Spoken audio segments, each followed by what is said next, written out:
আজকে আমরা গিয়েছিলাম গাজীপুরের ভাইরাল জয়না গাছ দেখতে। আর গাজীপুরের এই ভাইরাল জয়না গাছটি গত কয়েক বছর ধরেই সোশ্যাল মিডিয়াতে বেশ ভাইরাল।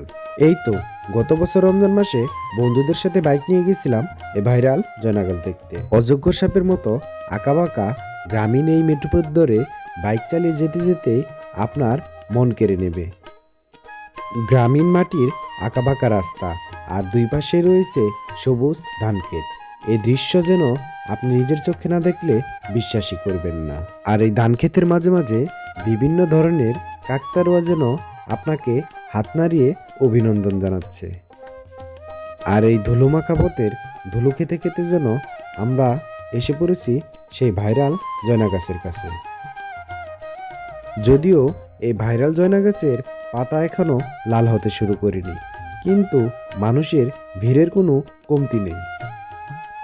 আর এই ভিড় দেখে বোঝা যায় এই জয়না গাছটি গাজীপুরে কতটা ভাইরাল। আর আমার মতো প্রকৃতিপ্রেমী মানুষগুলো তাদেরকে যেন আটকেও রাখতে পারবে না এই ভাইরাল জয়না গাছ দেখতে আসার জন্য। আর এই জয়না গাছের চারিদিকে তাকালেই চোখে পড়ে এই যেন সবুজের সমারোহ।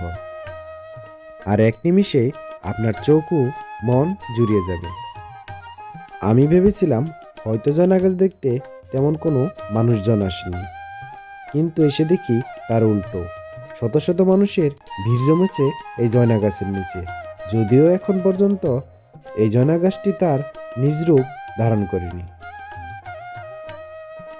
আর এই জয়না গাছের পশ্চিম পাশে রয়েছে ছোট্ট একটি শালদা নদী। এই যেন রবীন্দ্রনাথ ঠাকুরের আমাদের ছোট নদী। আর জয়না গাছের দিকে তাকাতে হঠাৎ করে আবিষ্কার করলাম ছোট্ট একটি বাঁশের মাচা। যদিও এই জয়না গাছে টারজান বাস করে না, কিন্তু কেউ হয়তো এই মাচালে বসে তার মন জোড়ানোর জন্য বসে থাকে। আর ব্যাপারটা আমার কাছে খুবই ভালো লেগেছে, যদিও এখন সম্ভব না এই মাচালে উঠে বসে থাকার।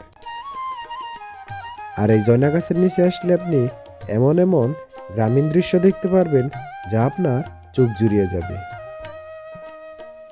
যারা জয়না গাছের আসল সৌন্দর্য দেখতে আসতে চান তাদেরকে বলবো এখনই আসার সময় হয়নি।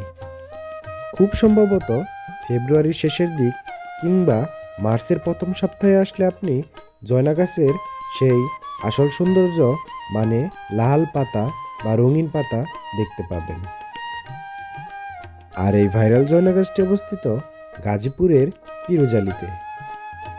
আর এই জয়না গাছের নিচে দাঁড়িয়ে এমন একটি সূর্যাস্ত দেখতে কার না ভালো লাগবে।